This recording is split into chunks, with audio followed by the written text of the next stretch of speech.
हमीरपुर में प्राथमिक विद्यालय बड़ा घाट बरौली खरका में अन्ना गायों को कैद कर दिया गया। आपको बता दें, यहाँ किसान अन्ना जानवरों से बहुत ही ज्यादा परेशान है। इसी के चलते प्राथमिक विद्यालय बड़ा घाट बरौली खरका में अन्ना गायों को किसानों ने एक विद्यालय में कैद कर दिया। मामला जनपद हमीरपुर के सहरीला तहसील का है, जहाँ बरौली खरका के ग्रामवासियों ने अन्ना पशु से नाराज होकर गांव में घूम रही अन्ना गायों को गांव के स्कूल में ले जाकर कैद कर दिया।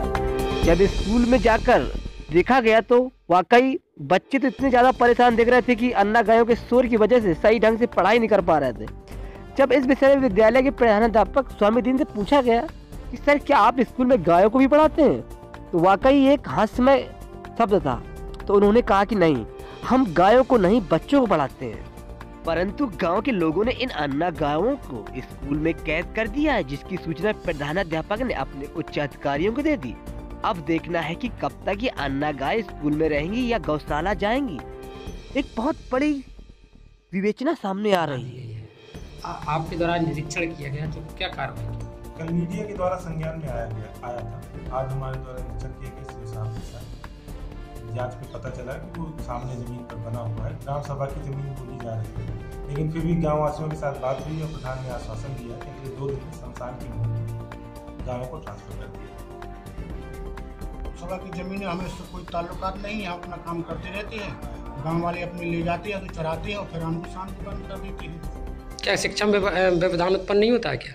हम लोगों को कोई परेशानी, हम लोग वहाँ बच्चे बिठाते हैं, हम कुछ नहीं है। वो गांव वाले जाने, शासन निगरानी चाहता है, गांव सभा की बिल्डिंग में है। उससे हमारी फसलें का भारी नुकसान है।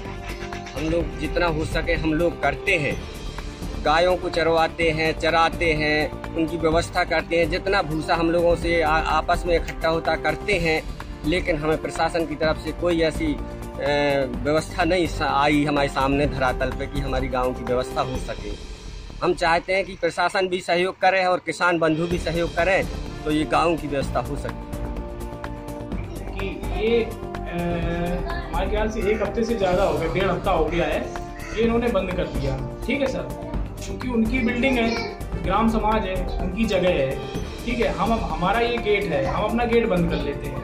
बच्चे यहाँ से हमारे आते हैं, पढ़ाई करते हैं, इस वाले कमरे में खाना खाते हैं, हमारा कैंटीन भी लगा हुआ है और पानी भी इसी साइड में है, तो अपना पीते हैं, चले जाते हैं। हम बच्चों को इस तरह का मतलब नहीं है, हमारा खेलते भी हैं तो हमें कोई इससे मतलब इतना डिस्टर्बेंस नहीं कि हमें बहुत परेशानी हो। मतलब ये है कि हम बच्चों को अपना देख रेख करते हैं जैसे हम पहले से कर रहे हैं। उनकी जमीन है और उस पर हमारा कोई बस नहीं। तो क्या आपने उच्च अधिकारियों के विषय में जानकारी दी?